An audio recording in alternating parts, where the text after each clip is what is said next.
semana que en pocos días seguramente también te dio esa sensación, ¿no? En pocos días que viviste un montón de acontecimientos. Así fue, lunes, martes y miércoles, que sucedió de todo. Seba, quiero empezar preguntándote cómo leyó el mercado, qué reacción vimos en el mercado en estos primeros 3 días sin cepo cambiario después de 6 años que salimos. Bueno, en realidad, de la gran mayoría del cepo cambiario que se ha desarmado, quedan algunas todavía cuestiones por terminar de eliminar, pero ¿cómo fueron estos primeros 3 días?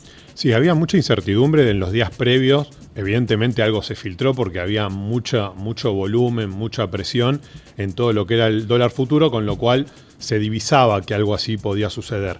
Bueno, en primera medida el dólar abrió más cercano, no a los 1.300, o sea, duró un ratito, empezó rápidamente a bajar, se empezó a ver sin intervención, bastante venta, ¿sí?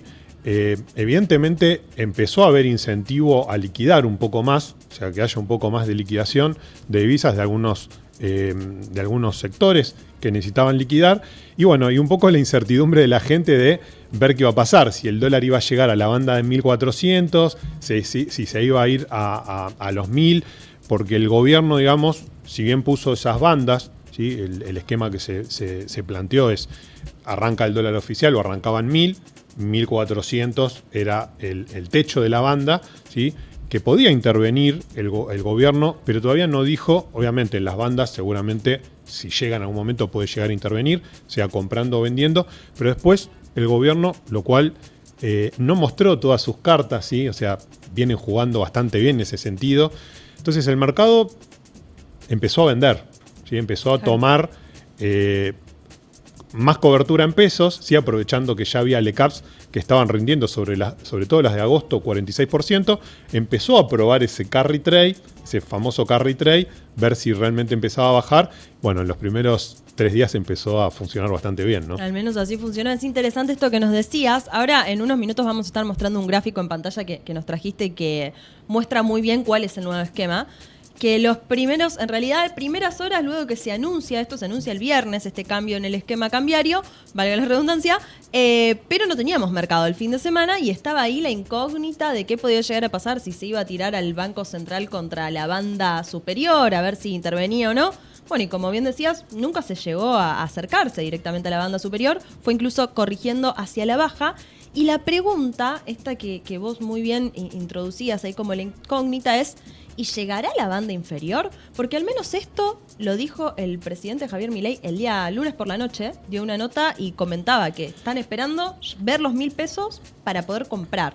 ¿Vos te imaginás al dólar yendo, o en realidad al peso ganando valor a nivel de que el dólar pueda estar a 1.000 pesos? Bueno, las primeras reacciones que tuvimos, o sea, el dólar testigo fue el dólar cripto, porque hoy es el dólar que opera las 24 horas prácticamente. Sí. Tuvo una baja, no recuerdo si fue 5 o 6%, en el momento de los anuncios. Después se quedó ahí como expectante a ver qué iba a pasar el lunes, donde el mercado empezaba a entrar. ¿Qué pasa con el mercado en general cuando un gobierno pone hablo sobre todo del argentino? El mercado te lleva a los límites. Quiere ver... Te quiere testear. Exacto.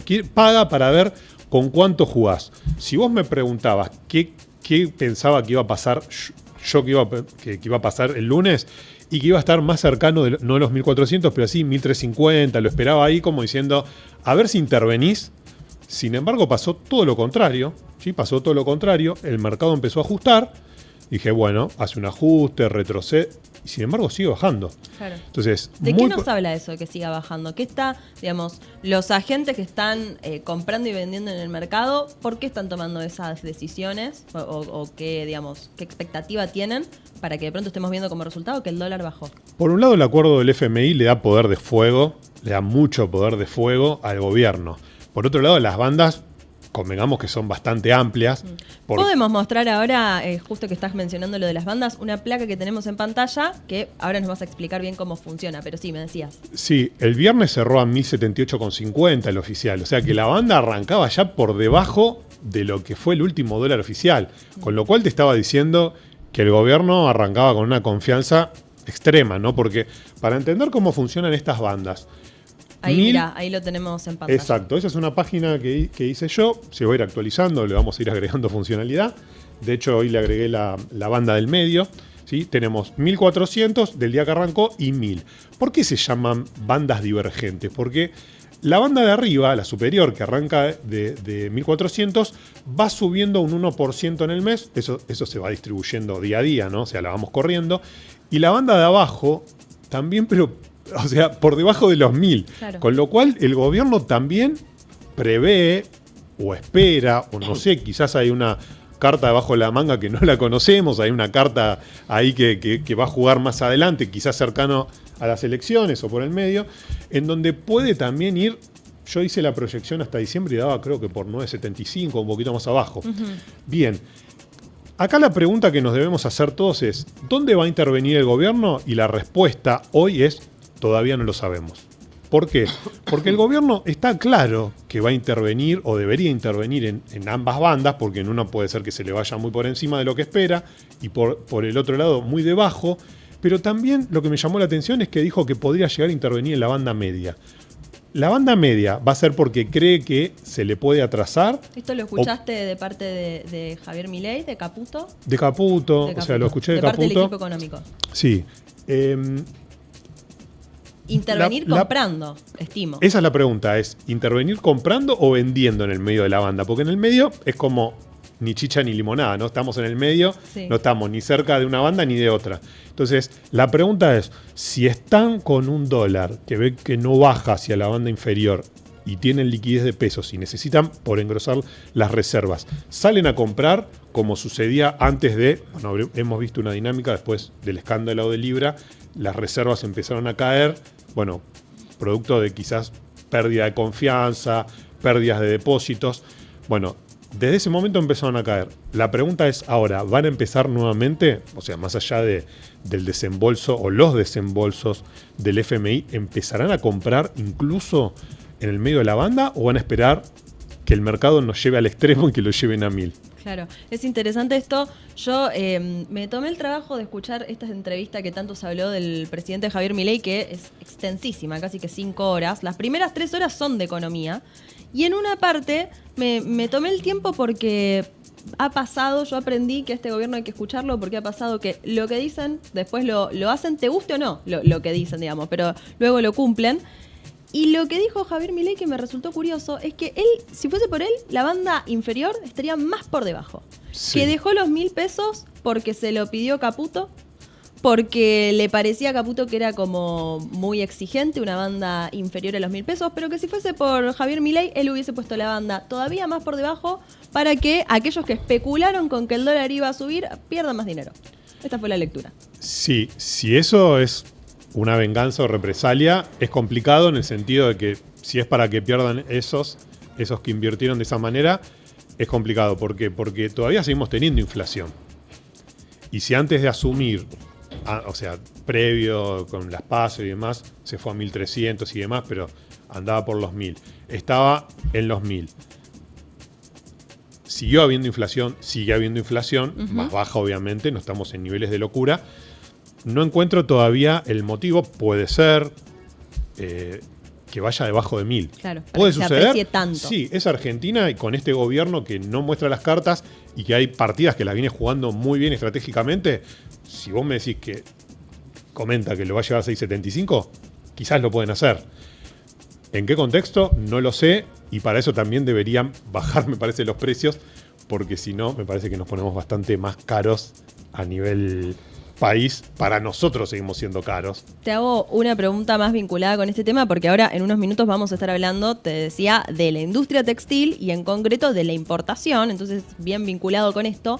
¿Te preocupa que este nuevo esquema haga que el salto del oficial se vaya a precios? Digamos, que se genere alguna especie de... Sabemos que había precios en la economía que a lo mejor ya estaban pensados en un dólar de 1.300, 1.200, pero otros vinculados con la importación que quizá no tanto. ¿Cómo te imaginás el escenario en las próximas semanas? Bueno, con proyecciones que venía haciendo me resultaba dificultoso pensar, había muchas consultoras que ya preveían para abril y mayo inflación por debajo del 2%, incluso en 1,9%.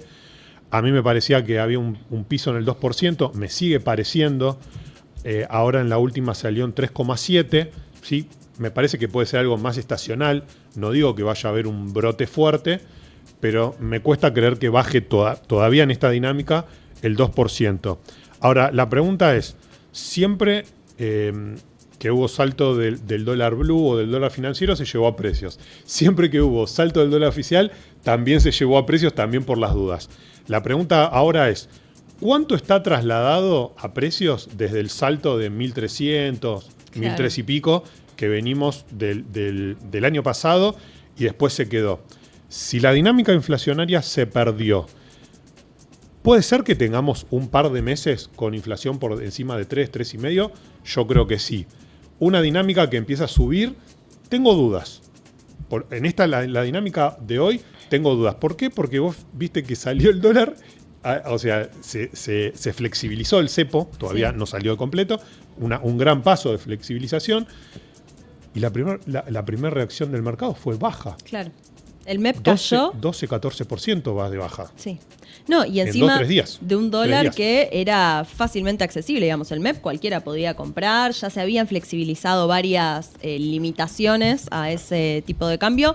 Entonces, bueno, se sacó el parking. Claro, exacto. Entonces, digamos, es cierto que aún más destaca la baja, dado que antes ya cualquiera podía acceder. Entonces, ahora de pronto podría haber un poco más de demanda y en realidad vimos lo contrario. Sí, yo creo que 3 meses más me parece una buena medida de un salto inflacionario leve, pero no creo, vamos a ver cómo se desarrollan los próximos meses y qué pasa con el dólar, pero no creo que después vayamos a tener una espiral mucho más grande. Me parece que puede ser algo estacional, puede haber ese salto, no creo que un salto tan grande como en otras oportunidades, porque también está si podemos convalidar en los precios cuando compramos las uvas, ¿no? Los consumidores. Ni hablar. Bueno, ahí el principio de imputación de Menger se viralizó mucho en las últimas horas. Para quien haya visto el video, hace referencia, ha habido un chiste ahí del presidente, pero hablando en serio, hace referencia a que si subís los precios y no hay demanda para eso, no se está convalidando la demanda, bueno, tendrás que bajarlos o te quedarás con ese stock, básicamente,